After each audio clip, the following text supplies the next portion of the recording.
Buenas tardes, les damos la bienvenida al Museo Nicanor Piñole, la colección al detalle, programa que venimos desarrollando desde hace unos años, en el cual seleccionamos una pieza de nuestras colecciones, tanto puede ser del Museo Jovellanos como del Museo Piñole, para que un invitado, no necesariamente relacionado con el mundo de la historia del arte, les sirva de punto de partida pues, para plantear cuestiones a la audiencia. Estas cuestiones van normalmente más allá de las puramente relacionadas con la historia del arte. En la conferencia de hoy el invitado contamos por primera vez con un cineasta, por eso estamos muy contentos de poder contar con un cineasta, Ramon Lluís Bande, y la pieza seleccionada es Vaca mugiendo entre ruinas, de Nicanor Piñole, que en este caso no la elegimos nosotros, no solemos hacerlo, sino que es el conferenciante el que elige esta pieza, pero ya Ramon Lluís se fijó en ella antes de esta convocatoria, ya que así tituló a su última película. Ramon Lluís Bande, además de cineasta, es escritor, es autor de varios libros como Verdad o Consecuencia, De la vida de les piedres, Habitaciones vacíes, Un viaxe distinto o La muerte de los árboles.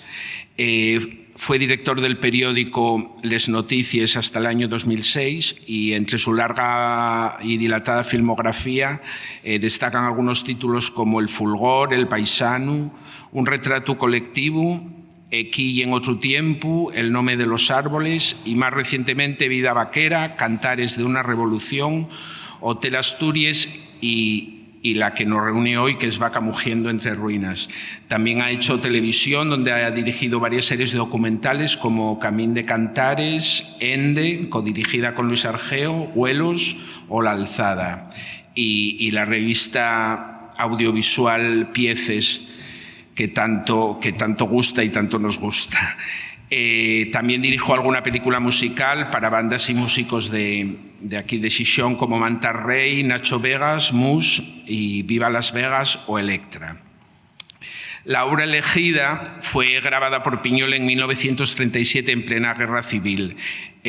Cuando se produjo el golpe de Estado, el artista tenía ya 58 años y por lo que no fue llamado a filas, pasando el tiempo de guerra en su casa aquí enfrente de la Plaza de Europa. Frente a Evaristo Valle, autores que siempre van, querámoslo o no, un poco unidos porque comparten ciudad, Xixón y generación, Evaristo Valle no alude de manera muy evidente o no retrata o parece que o no sale reflejada la guerra en su obra. Frente a ello, Piñole produjo en estos años de la guerra y durante todos los años 30 un destacado conjunto de obras realmente muy interesante. Entre estas obras está un conjunto de xilografías, entre las que se encuentra Vaca mugiendo entre ruinas, que las talla con herramientas de su primo Eduardo Prendes, que era un tallista con mucha mano. Lo pueden ver en las dos arcas que están a la entrada del museo, que son obra de Eduardo Prendes.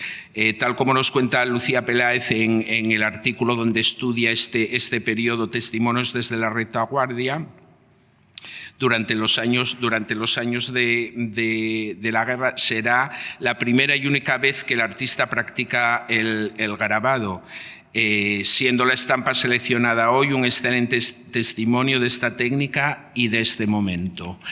Y para seguir hablándonos de Vaca mugiendo entre ruinas, les dejo ya con Ramon Lluís. Gracias, Ramon.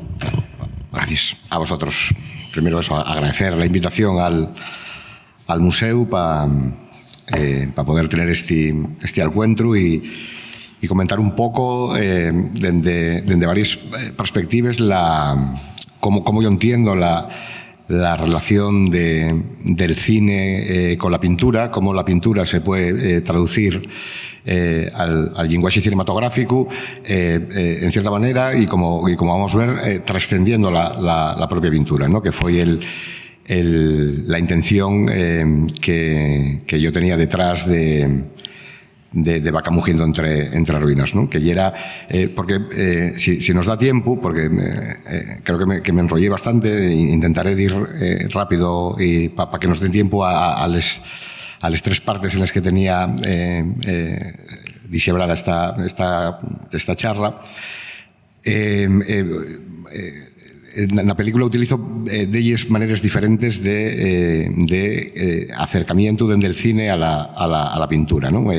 La máis xenérica, de la que voy a empezar a falar, é esa adaptación o esa traducción o esa cinematización de Vaca mugiendo entre ruinas, ¿no? del Grabau, que lle que realmente toda la película, como os voy a contar después un poco más pormenorizado, toda la película lleva una adaptación, una lectura de ese Grabau, ¿no? Sin necesidad de pasar visualmente por él, sino traduciendo lo que ese Grabau nos quería contar, nos cuenta todavía güey, y la cantidad de materiales que hay que utilizar para poder traducir el significado de ese Grabau, ¿no? Esa es una manera que yo entiendo de cómo el cine se puede acercar a la pintura.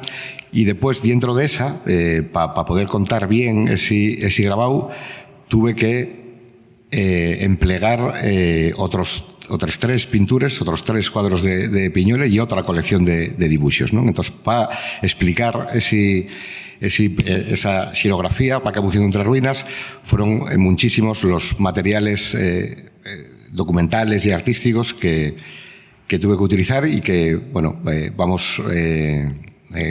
esta tarde quiero contaros un poco cómo fue ese proceso, ¿no? Para llegar hasta ahí. Hay una primera parte seguramente un poco más pesada, un poco más tostón, que es donde voy a meter toda la parte, digamos, más o menos teórica o de reflexión sobre el proceso de esa película. Después habrá otra más distendida y otra que simplemente va a ser un visionado de fragmentos de la película, de narrativizaciones de cuadros de Piñole, de los que podemos ya falar. Empiezo con esa parte un poco más que presenta un poco en xenérico la intención que había detrás de esa película, ¿no? Y de algunas reflexiones de tipo general. Los cuadros compárense de vezu con ventanas y con espellos. Una y otra vegada se diz de las imágenes que reflejen el mundo visible o el mundo de la sociedad. Podría decirse incluso que na so captura de la realidad visible son como fotografías, aunque como también sabemos, tampoco una fotografía y un reflexo objetivo puro de la realidad.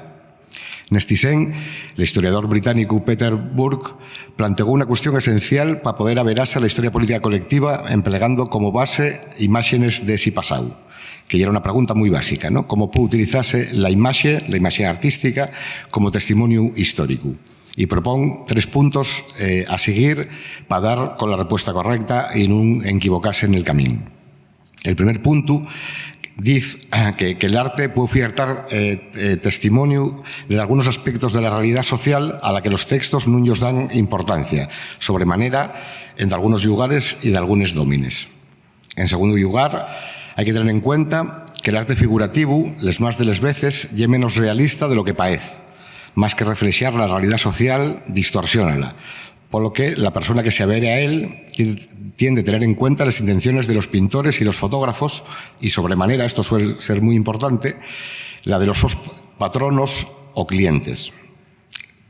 Tiene que tener esto en cuenta para ser quien a leer bien las imágenes que proponen esos pintores o esos fotógrafos, ¿no?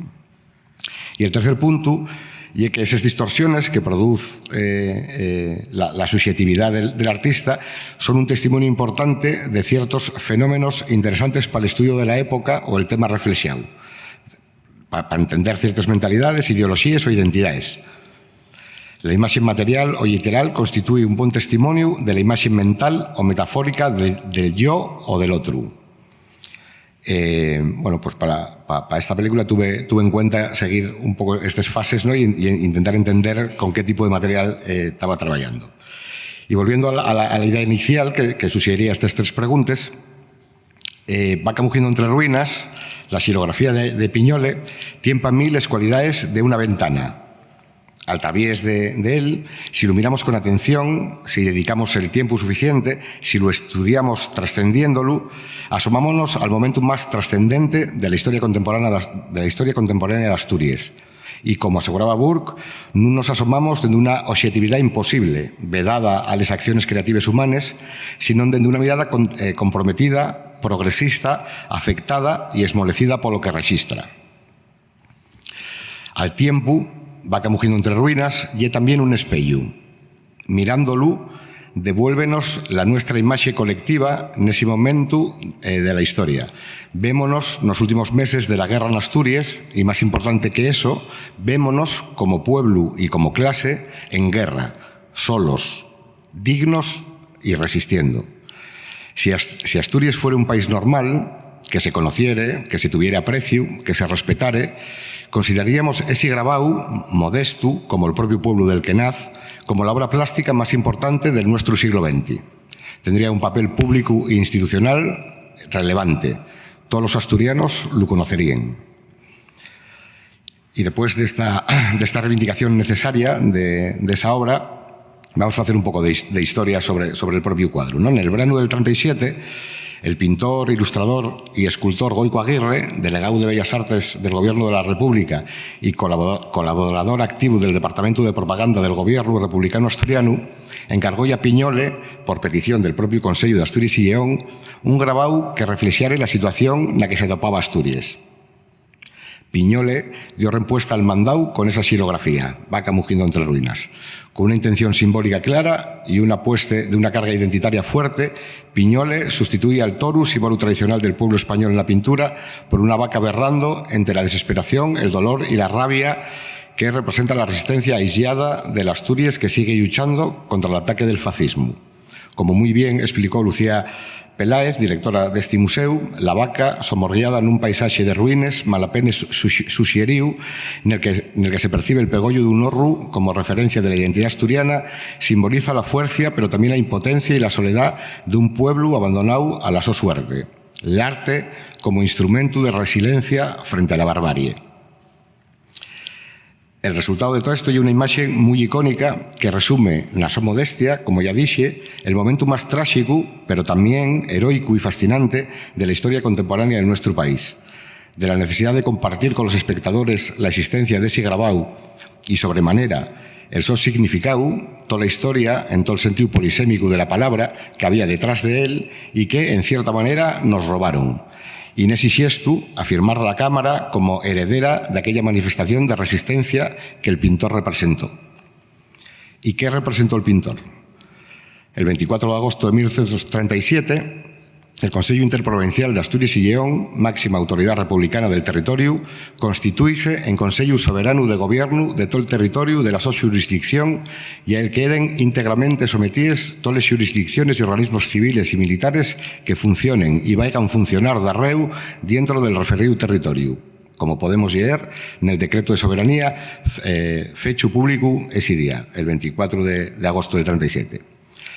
Con la película Vaca mugiendo entre ruinas, quise averame y, en cierta manera, reconstruir ese momento de la historia recién de Asturias a través del testimonio del su principal responsable, Belarmino Tomás, último presidente legítimo de Asturias en antes del triunfo del fascismo, y de una colección de evidencias, fotografías, dibujos, pinturas, textos literarios y periodísticos, etc., y que contaren desde unos meses antes de que se produzca la declaración de soberanía hasta la derrota, caída y evacuación de Sisión el 20 de octubre de 1937. En realidad, la película podría entenderse, y así la entendí yo desde el primer momento, como la cinematización, la traducción al lenguaje cinematográfico de la obra del mismo título de Nicanor Piñole. Esto era una pequeña introducción para meternos ahora en lo que fue el proceso en sí de hacer la película, ¿no? y de traballar con toda esa colección de evidencias históricas que fueron necesarias para poder contar un grabau. Agarrarme muy fuerte desde el principio a una idea a una declaración de intenciones de Alexander Sokurov, de un director ruso, que en esas películas, entre esas películas tiene una colección de piezas entre el documental, la ficción, lo experimental, que se conocen con el nombre de elegies, y que él dice de ellas non lle una investigación política, non lle una investigación histórica, y una manera artística de pensar. Esta ya era la idea que a mí me gustaba adoptar desde el principio de los trabajos en esta película, ¿no? Esta con otras que vamos a ir viendo, pero esto ya era importante para mí, ¿no? No tomar la película como una investigación política, aunque lo era, ni como una investigación histórica, que también lo era, sino buscar una forma que desde el arte pudiera reflexionar sobre todos esos temas, ¿no? Y lo primero que se tiene que plantear un cineasta, la base del trabajo de cualquier cineasta, y el xuego y la combinación de tres palabras, que en esta película, como en otras, pero en esta especialmente, fueron importantes, ¿no? Que las palabras son idea, materia y forma. Y entonces digo, más que con el del escritor, el pintor o el músico, el trabajo de un cineasta de lo real tiene que ver con el del escultor. El escultor tiene una idea para realizar una pieza y consigue un bloque de mármol en el que trabajarla. Tiene que encontrar en ese cacho de materia mineral la manera de traducirla a su idea. No ni la puede imponer. Tiene que tener en cuenta las características previas, las nervadures, las fendidures, todos esos capes geológicos. Para la realización de la película tuve muy presente esa idea que llamaría Straub y cuenta a Pedro Costa en la película Donde yace tu sonrisa escondida. La reflexión pone en juego las tres características principales de la existencia de una película: la idea, la materia y la forma. Primero está la idea, lo que el cineasta quiere contar. Después está la materia, la realidad que tiende a filmar para expresar la idea.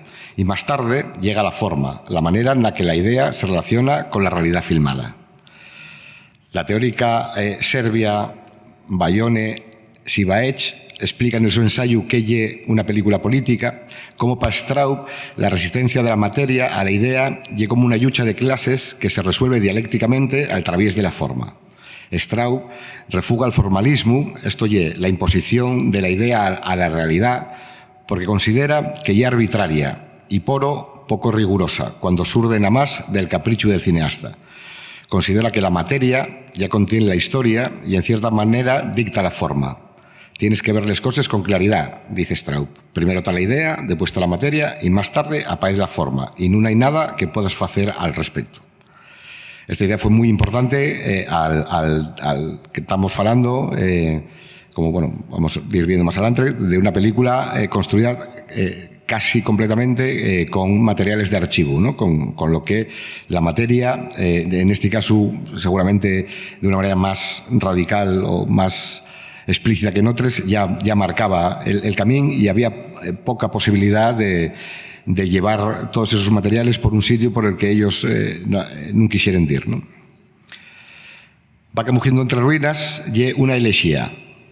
Anguaño entendemos la elegía como un subgénero de la poesía lírica que designa un poema de llamento. La actitud elegiaca consiste en lamentar cualquier cosa que se pierde: la ilusión, la vida, un ser querido, un sentimiento, una identidad. Pero el contenido original de la elegía y el llamento fúnebre, según las fuentes más antiguas. Si casi, las primeras elegías conservadas en la poesía griega tienen un contenido claramente político y son exhortaciones a dar la vida en defensa de la ciudad. La ambigüedad de la elegía, de ahí la identidad elegiaca de Vaca mugiendo entre ruinas de la película, asítiase en ese difícil encruz entre la política y el llamento. La traducción cinematográfica de Vaca mugiendo entre ruinas oferta una mirada inédita a la guerra de 1936 en Asturias. Una mirada que se apoya en diferentes evidencias, en materiales históricos que por falta de contexto y de construcción de relato, en xamás llegaron a conseguir el valir del archivo. La intención de la película es generar un dispositivo cinematográfico apoyado principalmente nel efecto y l'afecto d'archivo y que, al xuntar unes evidencias polítiques, periodístiques, artístiques con otras, recupere, reescriba ese relato oculto que ten sin contar. Una película construida con materiales de gran valer artístico y documental para reconstruir una historia apasionante que, en el mejor de los casos, no pasó de ser una nota a pie de página, una nota extravagante a pie de página de la historiografía oficial, una historia incómoda de la resistencia antifascista asturiana. Vaca mugiendo entre ruinas trabaja con esos fragmentos de registro de la realidad, las diferentes evidencias en el camino de convertirse en material de archivo, interrogándoles, poniéndoles en contacto unes pa con otros y aportándoles la construcción de una relación dialéctica, la palabra que les describe, que les explica y que ellos ofierta la construcción de una identidad nueva, la búsqueda de interpretaciones nuevas de nuevos significados.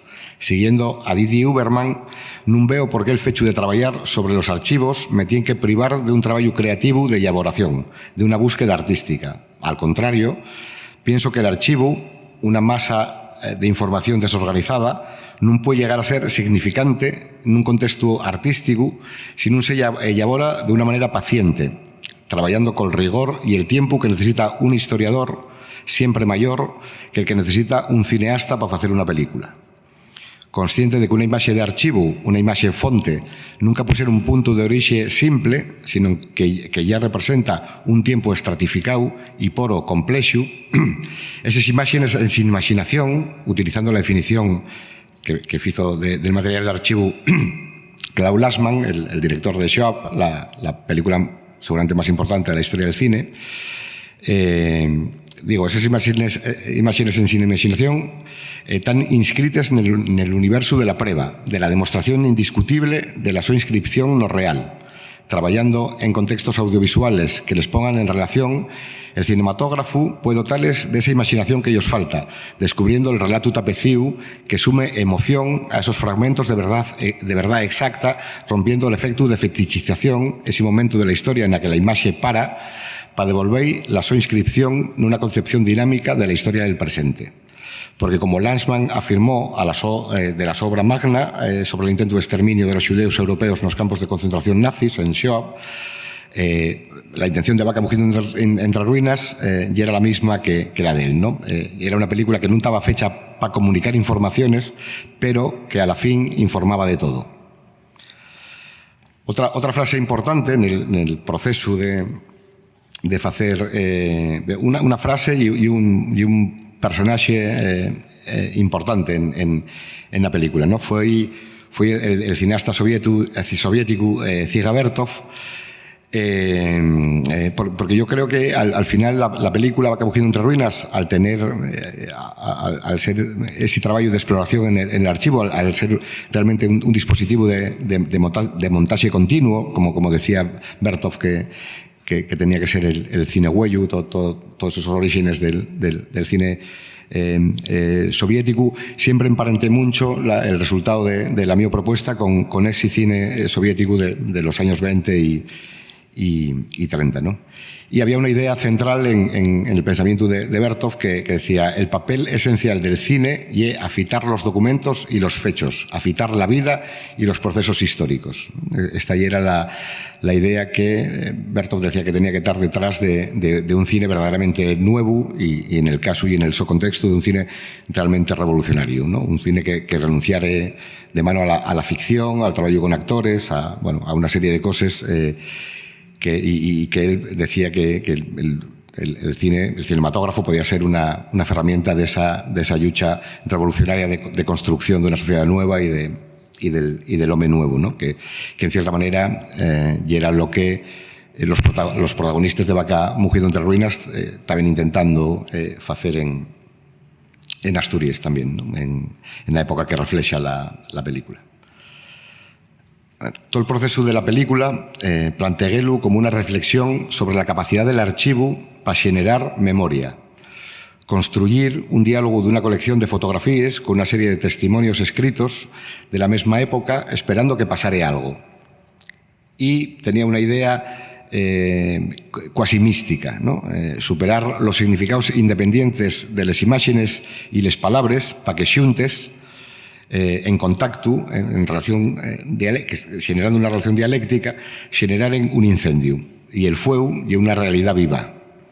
El meu traballo como cineasta, la distancia estética que xenera el tratamiento creativo de los materiales persistentes, tenía que conseguir superar les llendes simbóliques del monumento como espacio estático de homenaxe e recuerdo para convertirse en una invitación a la reflexión crítica, al aprendizaje y a la comprensión de ese pasado al que saber a la película.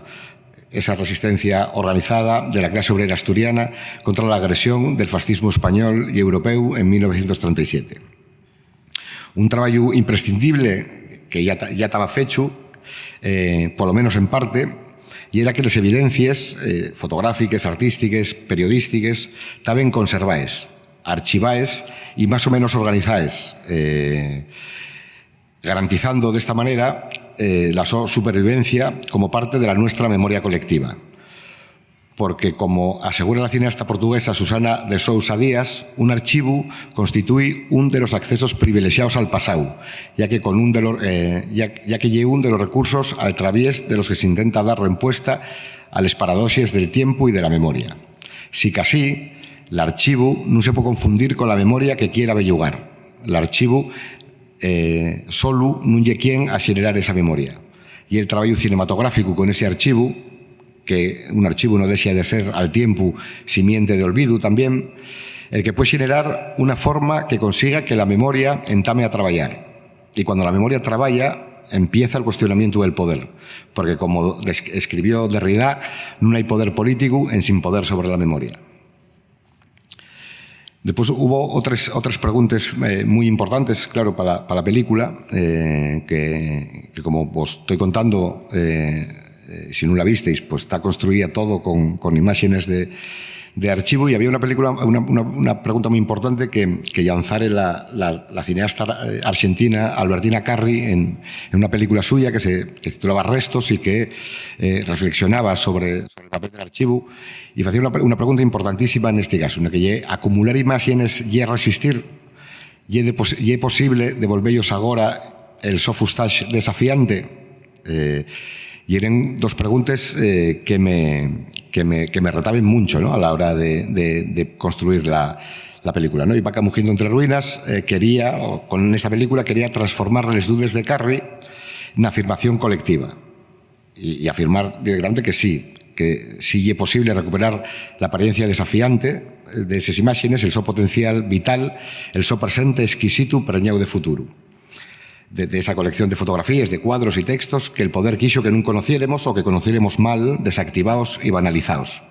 Acumular imágenes y una manera de memoria, tornales disponibles, y es necesario para poder encontrar la huelga por la que seguir avanzando, ¿no? Concluí Carri también na so película.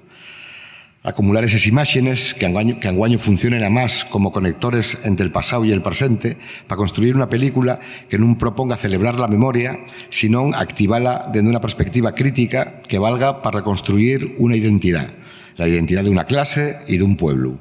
En este sentido, con la película intenté seguir las enseñanzas de Walter Benjamin, activar el archivo como pensamiento, porque para la reconstrucción de la historia hay que analizar los fragmentos de una realidad perdida en una constelación nueva, como el arqueólogo dirige la mirada hacia las imágenes que el pasado posó en esos ruines. Y para poder trabajar cinematográficamente con esas imágenes en el presente, entendí enseguida que ya era necesario una triple toma de posición: la lucha por las imágenes, la lucha con las imágenes y la lucha entre las imágenes. Esto quiere decir, la primera lucha está clara, y era luchar por las propias imágenes, por el derecho de acceso a ellas, ¿no? por hacerme con ellas y poder compartirles, ¿no? Volver a traer al presente y que tuvieran esa capacidad de intervención en el presente, esa colección de imágenes organizada, ¿no? La segunda lucha fue con las propias imágenes, esto a favor de ellas. entendiéndoles como objetos al tiempo estéticos y políticos, irreductibles al papel de ilustración simple de contenido histórico, ¿no? Les imágenes y la supuesta en contacto con los cuadros de Piñole, con los textos de los periodistas de Avance, generaban conflictos y problematizaban la su relación. Y ese fue el principal trabajo como cineasta, ¿no? El saber poder ordenar y gestionar esos conflictos, ¿no? Y el tercer punto, y para rematar, en el tratamiento cinematográfico de ese material tenía que ser capaz de medir y mediar en el conflicto inevitable que se establece entre las imágenes y los textos en la mesa de montaje, cuando se produce un cruz entre las fuentes documentales diferentes de aquel tiempo, ¿no? Lo que vos decía, ¿no? Era cómo establecer una relación dialéctica entre esos materiales distintos que tenían realmente un origen común. Ahora vamos velos. Bueno, esto tendría que haber ido pasando, ¿no? Según iba falando, ya conocéis, el grabado de Piñole, el cartel de la película, que tiene que ver con todo esto que vos comenté ahora. Y ahora entramos en la parte de los materiales que fueron necesarios para todo esto que venía falando ahora en abstracto. Vamos a concretarlo, ¿no? ¿Qué materiales fueron esos que fueron necesarios poner en relación, poner en diálogo para poder entender y saber qué nos quería contar y qué nos cuenta anguaño ese grabado de Nicanor Piñole, ¿no? Entonces, la mayor parte de la imagen visual de la película está construida con fotografías de Constantino Suárez. No es la primera vez que trabajo con fotografías de Constantino Suárez, y yo creo que no somos conscientes del tesoro que tenemos en el pueblo de Asturias, conservado en el Museo del Pueblo de Asturias, esos 9.000 negativos de toda la vida, de todo el trabajo fotográfico de Suárez, en sin ellos, y es tan sencillo como en sin ellos no podríamos conocer la historia de Asturias de la misma manera que la podemos conocer al través de sus imágenes, ¿no? Y sobremanera, bueno, esto que decía Susan Sontag también, ¿no? Del papel demostrativo de las fotografías, ¿no? Si existe una fotografía de Constantino Suárez, y que ese fecho sucedió, y indiscutible, en algún momento y en algún sitio, eso que está en esa imagen sucedió en la realidad, ¿no? Y claro, en el trabajo de Constantino Suárez topamos esos momentos tan importantes de la historia de Asturias en el siglo XX, ¿no? Que esos momentos tan importantes para la historia del siglo XX, pero tan importantes, y es el mi empeño al hacer películas, tan importantes para el nuestro presente, ¿no? Como ese momento histórico, que yo creo que es un momento histórico que está en sin clausurar, que todavía estamos dentro de ese momento histórico. Entonces es fundamental contar con ese trabajo para poder reconstruir esa historia y poder entender mejor qué es lo que nos pasa, ¿no? Entonces, ya os digo, una de las mayores hallazgos que tenemos seguramente serán esas fotografías, ¿no? Y por el carácter de excepcionalidad. Pasa con algunos cuadros de Piñole también, que después hablaremos de ellos, porque hay cosas que tienen valor en sí mismas, valor absoluto por lo que son, y después hay características, alguna en realidad coyuntural, que subraya todavía el potencial de esa valía, ¿no? Y voy a llevaros un pequeño texto también del trabajo con las fotos de Constantino Suárez, porque fue muy importante para la película. Bueno, llévoslo porque si no voy a repetir ideas, y aquí está escrito y está mejor que si vos lo improviso. Dice Aaron Farouki que una de las xeres principales que tiene un cineasta é el de facer falar les imágenes de los otros. Siguiendo el mandau del maestro alemán nacido en Checoslovaquia, va camugiendo entre ruinas, intenta facer falar una colección de fotografías de Constantino Suárez, pensándoles, deconstruyéndoles y sobremanera poniéndoles en relación primero entre ellas y después con las otras evidencias periodísticas, literarias, pictóricas del tiempo en el que el fotógrafo facía el so traballo, con la intención de devolvellos el so significado original, al que suma la complejidad del paso del tiempo. Consciente de que la fotografía, a la contra de la pintura, que suspende, clausura el tiempo, consiga fitar en el flujo temporal del nuestro presente aquello que capturó en el pasado. La decisión más importante que tomé en el proceso de la película fue la de no trabajar con fotografías únicas, sino con series de imágenes de una misma situación, donde en cierta manera queda capturado el xesto del fotógrafo y las condiciones materiales en las que realiza el so traballo. Al tiempo que la película va dibuixando la súa autobiografía, inexistente en antes de ese proceso fascinante de montaxe y remontaxe infinito en el que se convirtió el facer la película, Farouki escribió que una imagen en xamás é suficiente, que polo menos necesítense dos de todo lo que sea importante. Les coses pasen de manera tala que contar con un mínimo de dos imágenes resulta imprescindible para registrar de manera correcta la dirección del movimiento. Un dispositivo cinematográfico apoyado en series de fotografías, en bruto, en sin alterar la su condición de fotografías, permitióme trabajar también con los descartes, deixar a la vista lo que el fotógrafo buscaba en antes de encontrarlo, la dirección del so movimiento. Una fotografía y es sobremanera un xesto, el xesto de una persona, el fotógrafo. La súa decisión de atrapar un momento concreto, sacar ese momento, que parece especialmente relevante, del fluxo del tiempo natural para transformarlo nunha imaxe en sin tiempo, en sin duración. Según John Berger, este xesto, esa decisión, puede ser menos simplaya de lo que parece, ya que la cuestión a la que tenemos que enfrentarnos cuando miramos una fotografía no es tanto si el fotógrafo decidió que pagaba la pena compartir con nosotros a través del tiempo y a través del espacio lo que estaba viendo, como si aquello que estaba viendo y decidió compartir con nosotros en forma de fotografía representa lo que enseña y al tiempo lo que de manera voluntaria no enseña porque ya está presente en lo que enseña. Una fotografía es efectiva cuando el momento registrado contiene una media verdad que es aplicable en general y que revela lo ausente de la misma manera que lo que está presente en ella, dice Berger.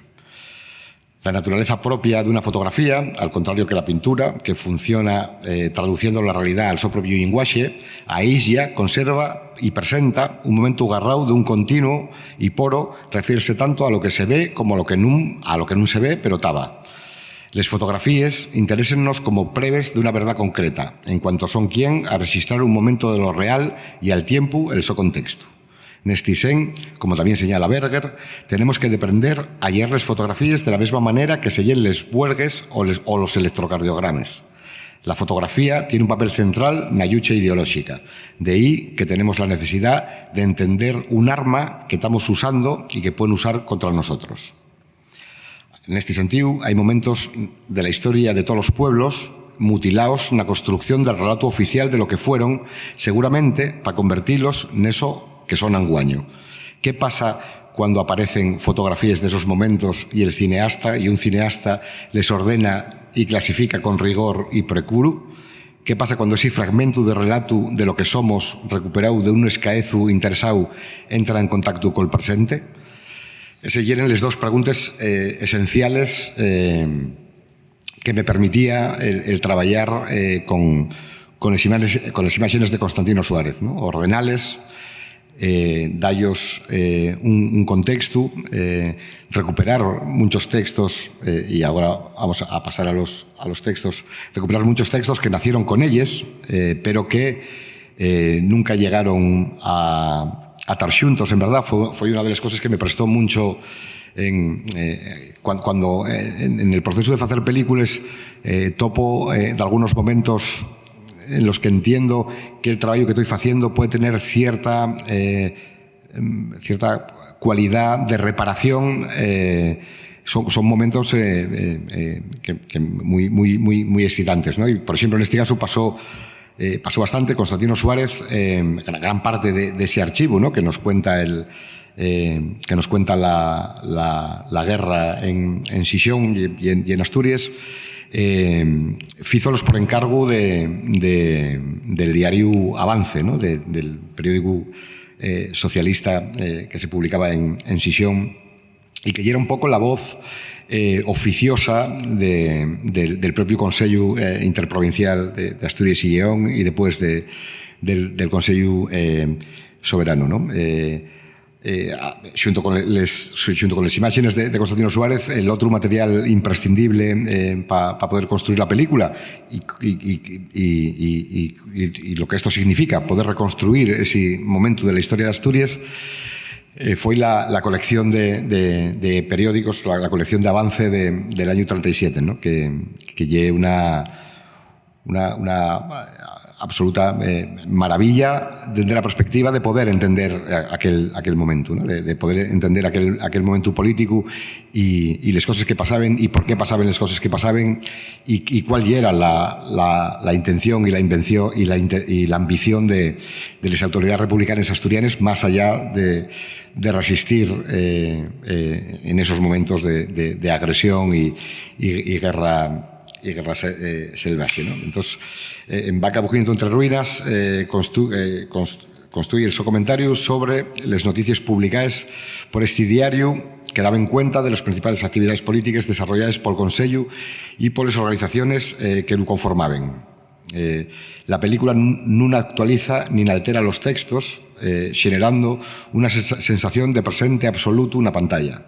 Ese uso de las noticias del periódico, xunto a documentos oficiales de la nómina, que formen la base textual de la película, bebían de experiencias dramáticas, el uso que facía de ellos en la película, bebían de experiencias dramáticas, históricas, como las teorías del teatro épico de Bertolt Brecht en los años 20, del Newspaper Project norteamericano en los años 30, del teatro verbatim o de la poesía documental, ¿no? Y era trabajar con materiales documentales puros, no alterar la redacción y sin embargo utilizarlos de otra manera, ¿no? Intentar convertir la prosa en poema, ¿no? o en obra dramática o en lo que se necesitara, ¿no? Que el contacto de esos textos con el presente y con las imágenes que ponía la pantalla los convirtieran en otra cosa y desplazaren sin abandonar su estatus de documento y de texto real de la época, se convirtieran en otra cosa, ¿no?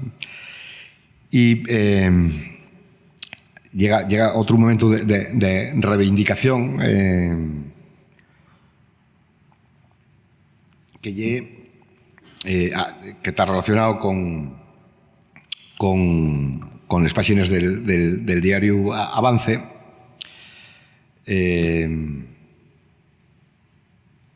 y bueno, son estos señores que yo llamo el Frente Tipográfico. Realmente son los redactores de Avance. Abajo del todo está Javier Bueno, que es uno de los mayores periodistas de los años 30 en el Estado español, y madrilano, pero ya dirigió las dos últimas etapas de Diario Avance, la primera en el 34. En el 34 el papel del Diario Avance fue fundamental. El gobierno de la República de aquella, el gobierno de la República derechista, acusó al Diario Avance de ser el responsable de la Revolución del 34, y sí es cierto que desde las sus páginas animábase a esa insurrección, ¿no? Javier Bueno no tuvo problema ni en el 34 y mucho menos en el 37 a salir de la habitación del despacho de director del periódico, agarrar una escopeta y ir a la trinchera y participar activamente en la guerra, cosa que dieron un tiro en la pierna y quedó coxo. Bueno, ese era el nivel de compromiso, ¿no? Y aparte de esto, y era un periodista que bueno, muy reconocido no solo en Asturias, sino en todo el Estado, ¿no? Y después, arrodeándolo, está Juan Antonio Cabezas, Ovidio Gondi y Vega Pico, ¿no? Yo creo que los principales redactores de Avance, y lo que conformaba este frente tipográfico, que no hay un invento mío. Javier Bueno, el director de Avance, explicitólo en el 37, ¿no? Dixo, y era la nuestra obligación profesional. El periódico también era un frente tipográfico. Cuánta habilidad periodística ya era necesaria para caltener una retaguardia desilusionada. Meses filvanando optimismos y esperanzas en papeles.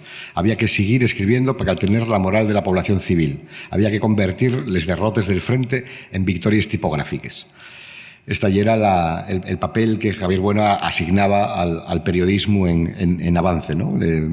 Yo creo que ya lo sabemos. Nada más hay que ver los periódicos de Wayne, ¿no? Los periódicos son, generalmente los medios de comunicación son medios de propaganda y en una situación de guerra mucho más. Entonces, y muy prestosos al encontrar este reconocimiento explícito de que el periódico formaba parte de la propia guerra, ¿no? y que realmente representaba la su información y era para mantener la posibilidad de victoria o por lo menos la moral de los frentes y en la retaguardia. Además de esto, bueno, todos ellos, sobre todo, bueno, yo creo que Juan Antonio Cabezas tuvo una carrera después bien larga como escritor, muy reconocida en su tiempo y demasiado olvidada ahora, como nos pasa con casi todo. Ovidio Gondi y una personalidad espectacular, tuvo varias vidas, quiero decir, a mí la que más me interesa y esta de los años 30, antes de que tuviera que marchar al exilio, pero por ejemplo, en lo que nos toca, tuvo una relación muy importante con el cine. Ovidio Gondi en el año 34, que hay algo que a mí cuesta entender y que me lleva mucho tiempo. Mientras preparaban la revolución, quiero decir que de una manera activa, Ovidio Gondi dirigía los domingos un suplemento cinematográfico en las páginas de Avance. Todos los domingos salía una página que se llama La Pantalla y en el que reflexionaba sobre el arte cinematográfico y escribía críticas de películas y tal. Y después fue el presidente de la Asociación de Cineclubs Proletarios de España, participó en la fundación de la revista Nuestro Cine. Es decir, que después él mismo, hay una cosa que me quita el sueño, desde va tiempo, desde que me metí aquí, que estoy muy absorbente este mundo de toda esta gente, y es muy absorbente, pero en la primera vez que Juan Antonio Cabezas, en la su autobiografía, en el libro más importante que existe sobre la guerra en Asturias, que se titula 14 meses de guerra civil en Asturias, que es un libro fascinante. La primera vez que en ese libro Juan Antonio Cabezas fala de Ovidio Gondi, dice que era ese paisano, esa persona que siempre iba pegado a una cámara cinematográfica y que estaba registrándolo todo continuamente. Y entonces, claro, dices, hostia, ¿dónde están esas películas? Es decir, que sabemos que Ovidio Gondi rodó durante la guerra en Asturias y no sabemos nada del paradero, ni qué había en esas filmaciones, ni dónde están, ¿no? Yo no pierdo la esperanza y soy optimista por naturaleza y de seguro que van a aparecer y entonces sorprenderemos mucho de tener esa cinematografía, ¿no? que está sugerida en muchos textos de Avance, pero que está desaparecida, ¿no? Y también después de caer Asturias, en el 37, cuando Gondi pasa a Barcelona y continúa allí, de allí sí hay registro de la su participación en el rodaje de varias películas, ¿no? como segundo operador de cámara. Entonces, bueno, son todo pistas que vas topando y que sabes que te tienen que llevar a algún sitio, ¿no? Porque respecto al cine hay muchas anotaciones muy curiosas en Avance, ¿no? Como que en febrero del 37 el Consejo Interprovincial aprueba crear unos estudios cinematográficos en Asturias para desarrollar un cine verdaderamente proletario, y ese literalmente en Avance, ¿no? Entonces, ¿qué pasó con esos estudios? O sea, creáronse de verdad, rodóse algo allí. Bueno, un mundo fascinante. Pues bueno, la reivindicación del frente tipográfico, que realmente fueron los guionistas de la parte textual de la película. Suyos son todos los textos que se utilizan en la película, junto con materiales más políticos, ¿no? Como os decía antes, había un papel central para poder entender la xilografía de Piñol y, por lo tanto, la situación de Asturias en ese momento, que era el testimonio de Belarmino Tomás, ¿no? Que vos voy a decir, ¿no? Lo que ya vos dije del frente tipográfico, pues con Belarmino Tomás multiplicase por 1.000.000. Es decir, Belarmino Tomás es la personalidad política más importante del siglo XX en Asturias. Es decir, que yo creo que eso es indiscutible, siguiendo la su trayectoria vital, ¿no? Dende muy nenu, ¿no? Ya participó en les fuergas del 17, en les fuergas del 19. Quiero decir que el su compromiso con los intereses de la clase obrera y de las clases populares asturianas tuvo presente desde casi la cuna, pero después jugó papeles muy importantes en la historia política del país, ¿no? De ser concejal en el su ayuntamiento, en Llangreu, a fitos que muy pocos personajes políticos, y menos de un estrato tan humilde y tan vinculados a los intereses de la clase obrera como el de Belarmino, existen en el Estado español y en el mundo casi, ¿no? A mí siempre me gusta destacar de ellos momentos de la su vida, ¿no? El primero suelo ponerlo en el ejemplo, en la primera experiencia de socialización de una mina, que fue la mina San Vicente, que fue la primera mina en el Estado español que pasó a estar en manos bajo la gestión de los propios mineros, de una mina que pertenecía al sindicato minero,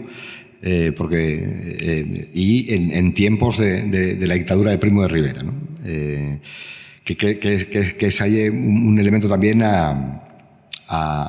que yo creo que está poco estudiado, ¿no? El SOMA y Belarmino Tomás y Amador Fernández, los dirigentes del SOMA en aquel momento, durante el directorio de Primo de Rivera, optaron por una actitud pactista, quiero decir, y negociaron con Primo de Rivera, y por eso esa primera experiencia socializadora, ¿no? de una mina en manos en la gestión de los propios mineros, y cómo en pocos años, ¿no? Cambia completamente la estrategia y conviértense en militantes revolucionarios, y en una organización como el SOMA y el PSOE se convierten en organizaciones revolucionarias que intenten la revolución social en el 34, y que después continúen con ese impulso revolucionario en el 36 y en el 37, ¿no? Pero bueno, después de este ejemplo fue gerente de esa experiencia en la mina San Vicente, después fue el presidente del tercer comité revolucionario durante el 34, fue uno de los líderes de la revolución, y fue el que negoció la paz, el que negoció el final de la revolución con López Ochoa, y esa negociación permitió aforrar seguramente miles de muertos. Y después, en esta parte ya que toca directamente Vaca Mugiendo entre ruinas, pues fue todos los cargos que pudo ser, ¿no? Fue el presidente del Frente Popular, después el presidente del Consejo Interprovincial y después del Consejo Soberano, ¿no? Entonces, con este perfil en el siglo XX en Asturias, es inexplicable que el su papel, que la su figura no sea conocida por los asturianos, teniendo en cuenta que aparte fue el último presidente legítimo democrático en antes de los 40 años de fascismo, ¿no? Y nadie tuvo nunca interés por recuperar la su vida, la su figura y el su papel, y en gran parte Vaca Mugiendo entre ruinas nace por esta necesidad, ¿no? Por la de recuperar esa experiencia y esa experiencia revolucionaria de la vida de Belarmino y esa vida, ¿no? Que realmente fue un díptico con la mi película anterior, que ya era Cantares de una revolución, que recogía el testimonio de Belarmino en ese momento histórico anterior, ¿no? En el momento de la Revolución. Entonces la película, xunto con los textos periodísticos y literarios de Avance, pues recupera, yo creo que por primera vez xunta la película y después el libro que nació de la película, Cuaderno de la Guerra, por primera vez xunta todos los documentos, digamos, más o menos políticos de Belarmino en ese momento, ¿no? Los diferentes telegrames, les actes de reuniones del Consello, la declaración de soberanía, por ejemplo, por supuesto, bueno, pues todo el material que nos cuenta ese momento de la historia a través de la experiencia de la persona que y tocó en suerte conducir ese momento, ¿no? Después ya pasamos, como os decían antes, toda la película está fecha para traducir, para intentar entender bien esa xilografía de Piñole, Vaca Mugido entre ruinas, pero para ello, aparte de todo este material que vos digo, aparte de las fotografías de Constantino Suárez, que fueron esenciales, aparte de los textos de Avance y de los propios textos políticos de Belarmino Tomás y del Consello, fue necesario también traballar con más obra de Nicanor Piñole por la súa importancia y por ser por el so valir estético, por supuesto, pero por el so valir documental, ¿no? La película utiliza 3 cuadros que vamos a ver ahora, si nos da tiempo, no sé cuánto tiempo llevo. Bueno, pues yo creo que da algo de darnos tiempo a ver. Porque yo creo que es interesante que veamos, pues si eso pongo nada más un trozo, uno de los cuadros que es el que más completo está, por lo que vos decían antes, ¿no? Porque si bien toda la película el intento de cinematizar un cuadro y el cuadro nun apaez, nun lle necesario que apaeza, sí que con los otros cuadros de Piñole sí que los trabajé cinematográficamente de otra manera, narrativizando los cuadros y yo creo que lo que se entiende más estrictamente por cinematizar, ¿no? Por separar, o sea, por una realidad que, como es pictórica, está nada más en el espacio, que pase a estar en el tiempo también y construir una narración utilizando los elementos pictóricos, los elementos del cuadro, como si fueran actores de ficción, ¿no? Y construir una narración con ellos. Entonces yo creo que está bien que veamos. En la película utilizo, como digo, 3 cuadros de él. Uno yo creo que da el tono general a la película. Arranca la película casi con él, que es La pesadilla del burgués, que es un cuadro que Piñole pinta cuando se declara la República, y un cuadro extraño porque allóñase de lo figurativo para generar una imagen alegórica, una imagen revolucionaria, evidentemente revolucionaria en ese cuadro donde un proletario descomanau escorre a la burguesía a latigazos mientras el pueblo baila la danza prima y celebra, en el caso real de la pintura, la llegada de la República, ¿no? Y en el caso que yo utilizo en la película, ¿no? Sí celebra pues esa posibilidad de revolución y de resistencia, ¿no? Bueno, pues después hay otros 2, el refugio y la huida, que yo creo que no somos conscientes de la importancia de esos dos cuadros, ¿no? En la película trátense de una manera más figurativa, en la reconstrucción, la narración del cuadro y en la reconstrucción sonora, que para cinematizar un cuadro es importantísima esa construcción sonora, que da profundidad al cuadro, que también genera sensación de tiempo y ayuda a contar el cuadro como si fuera una película, ¿no? Y utilizar los diferentes fragmentos seleccionados con una evolución narrativa, ¿no? Mientras que en La pesadilla del burgués hay un uso alegórico también, que entra en relación directamente, un diálogo directamente con las intenciones, yo creo, de Piñole. En nosotros dos hay una reconstrucción completamente figurativa del sonido, siguiendo les pautes del pintor también, ¿no? Y falo de la importancia excepcional de esos dos cuadros, porque yo creo que son coincidencias históricas que al final tienen de algo que va más allá de la coincidencia, porque son dos momentos que realmente no existe ningún otro registro de esos dos momentos. No hay fotografías que yo conozca, por lo menos, de la vida dentro de un refugio durante un bombardeo, y tampoco hay imágenes de ese 20 de octubre por la tarde, o 21, ¿no? de esa desbandada, de esa retirada después de la llegada de las tropas fascistas a Sisión, ¿no? La xente non estaba como para tirar fotos en ese momento. Entonces, que yo conozca, tampoco hay fotos de ese momento, ¿no? Hay una foto, un par de ellas de Constantino, de coches abandonados en el museo, pero que nada tiene la potencia del registro pictórico de Piñole, ¿no? Seguramente aquí consérvense los cuadernos de apuntes, ¿no? Por ejemplo, de la retirada. Quiero recordar que hay mucho abocetado en los cuadernos, como muchos tomes del natural para componer ese cuadro, y en el refugio nótase que lo que representa Piñole es una escena vivida, ¿no?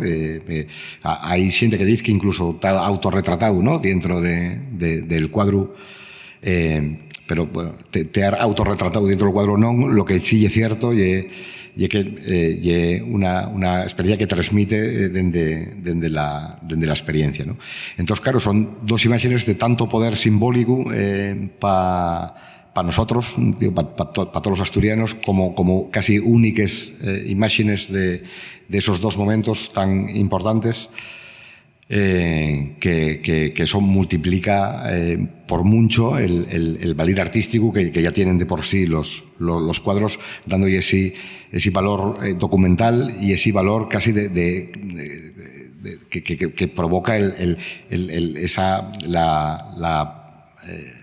ser momentos, o sea, ser las únicas imágenes que hay de esos momentos, ¿no? Otra reivindicación rápida, porque yo creo que deberíamos construir este relato, ¿no? Igual que deberíamos apoyarnos en el relato de Javier Bueno sobre el frente tipográfico, para reconstruir eso, para recuperar los textos de esa gente, para poner en valor el trabajo de esos periodistas y de esos escritores. Y yo creo que más allá, y un poco la película esta juega a esto, y más trabajos que estoy desarrollando en este momento jueguen a generar esta idea de frente de arte también, ¿no? Yo creo que durante el 37 en Asturias hubo un frente de algo que podríamos considerar un frente de arte que formarían estos señores que están aquí, seguramente otros, y de los que hay aquí, no todos en igual medida, pero aquí, digo vos, Evaristo Valle, está arriba, Germán Horacio, Goico Aguirre, Moré y Piñole. Bueno, según les agüis del reloj, Evaristo Valle,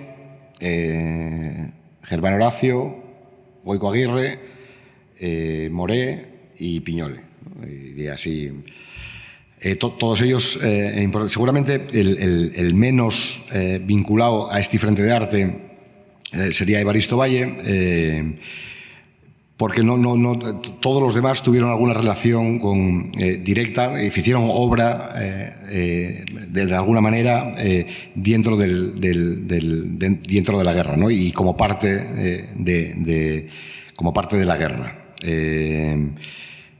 Pero Evaristo Valle sí se sabe que participó como xurao en concursos convocados por el Consello, o sea que tenía una relación, y después lo que está claro y es la fascinación que dende el Consello de Asturias y Lleón y de Avance y tal, tenían por la obra de Evaristo Valle, ¿no? Hay un texto de Vega Pico falando de unha visita que fixeron al taller de Balisto Valle para encargar un cuadro, porque yo creo que pasó con Piñore también. Las autoridades republicanas asturianas intentaron en la medida posible que esos pintores pudieran seguir viviendo del su trabajo en tiempo de guerra, haciendo ellos de algunos encargos, ¿no? Y después, por ejemplo, Moré está por la Mariano Moré por la... Yo creo que son poco conocidos a día de hoy y que deberíamos recuperar en algún momento y darlo de alguna manera, pero él durante un tiempo hizo los dibujos que apuntes del natural, creo que se llamaban, sobre los diferentes frentes de Asturias, y él iba con su cuaderno y hacía esos apuntes del natural que se publicaban en CNT, en el periódico de CNT, y que hay una colección de ellos, no sé cuántos tengo recuperados, pero 30, 40, que son paisajes realmente, paisajes de guerra, ¿no? Que los paisajes de las exposiciones republicanas, sobre todo en los alrededores de Ubieu, ¿no? Y después, bueno, aquí consérvase, ¿no? En una serie de dibujos también de milicianos y tal, un trabajo que yo creo que habría que poner en valor también. Y después seguramente los otros dos, Germán Horacio y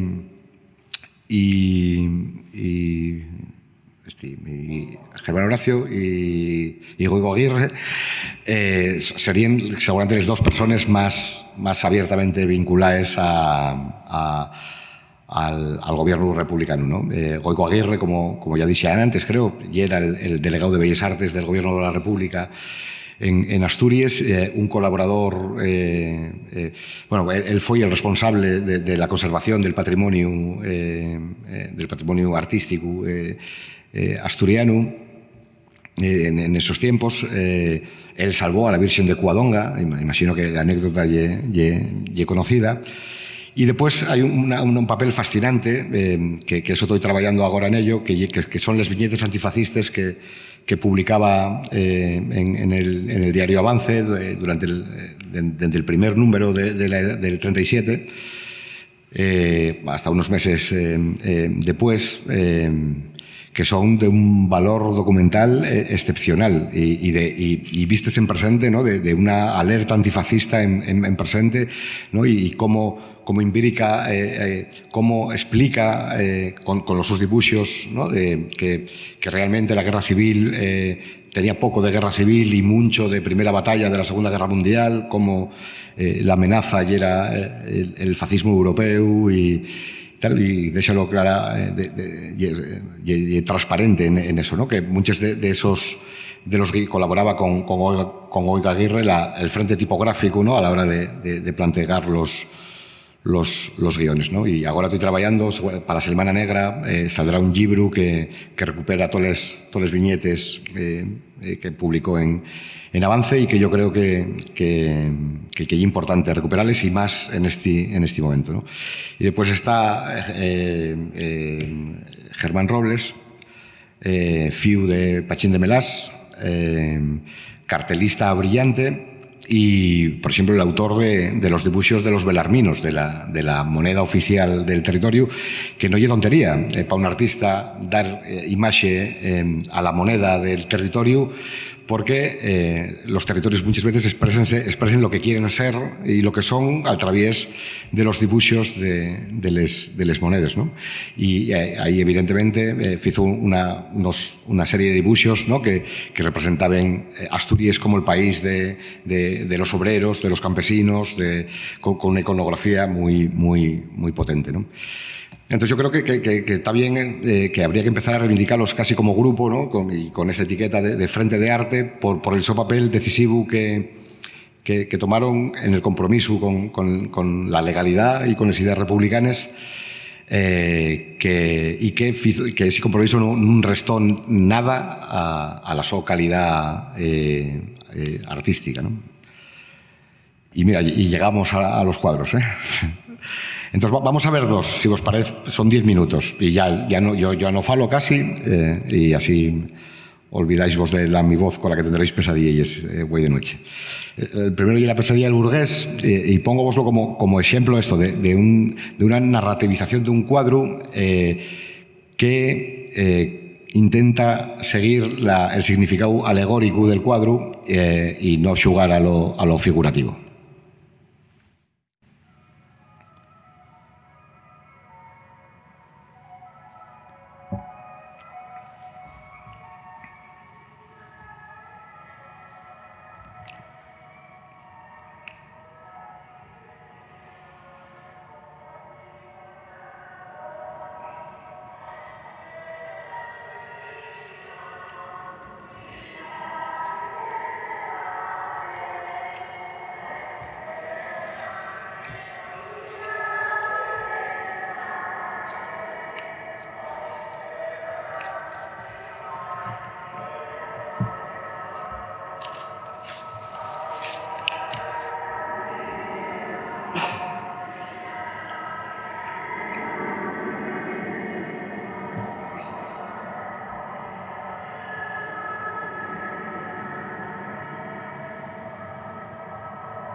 Pues esa es la primera cinematización que está en la película y que eso, ¿no? que subraya un poco el elemento un poco violento y tal del cuadro. Bueno, comentar la referencia, ¿no? Porque el primero que hizo esto, el primero que se planteó cómo convertir directamente pintura en cine, no tanto un cuadro como fue todo el proceso de Vaca, sino xugar con los elementos que hay dentro de un cuadro o de varios para construir una película, fue Luciano Emer, un director italiano, que fue el primero que entendió las partes del cuadro como actores independientes con los que construir una narración, ¿no?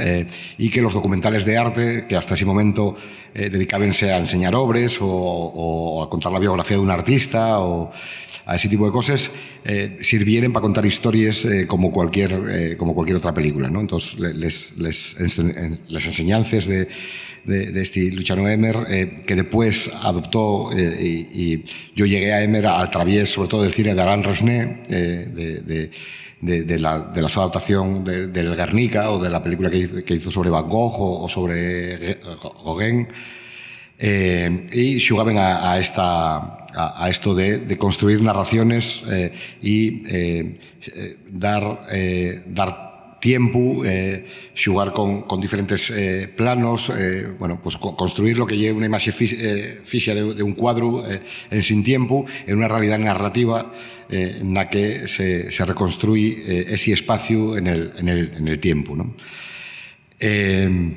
Y al termino con esto, vemos el refugio, porque el fragmento que agarró del refugio muestra un poquillín cómo esas narrativizaciones de los cuadros se relacionaban con el resto de materiales de la película, ¿no? Cómo ya era necesario y cómo en los cuadros de Piñole está narrativización dialogaba perfectamente con lo que la película venía contando y cómo formaba una parte muy, muy orgánica de ello, ¿no? Pues esta es la adaptación del Refugio.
Otro día más de cruel intensidad de la aviación facciosa sobre la indefensa población civil de los pueblos de la retaguardia asturiana.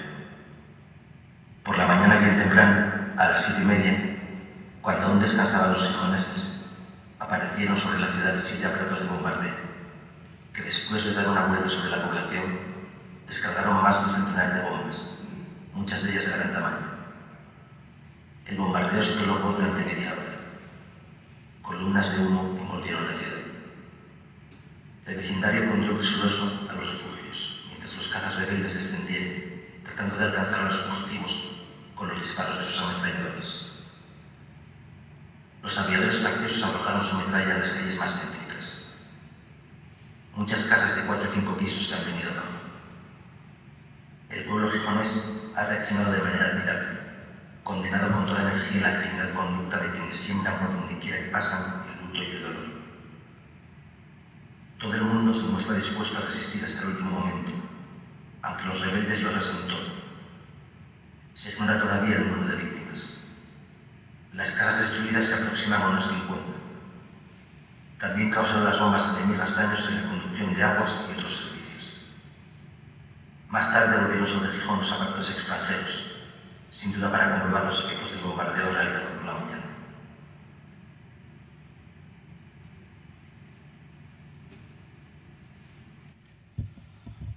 Pues así, Ney. Pues muchas gracias a todos por haberme aguantado.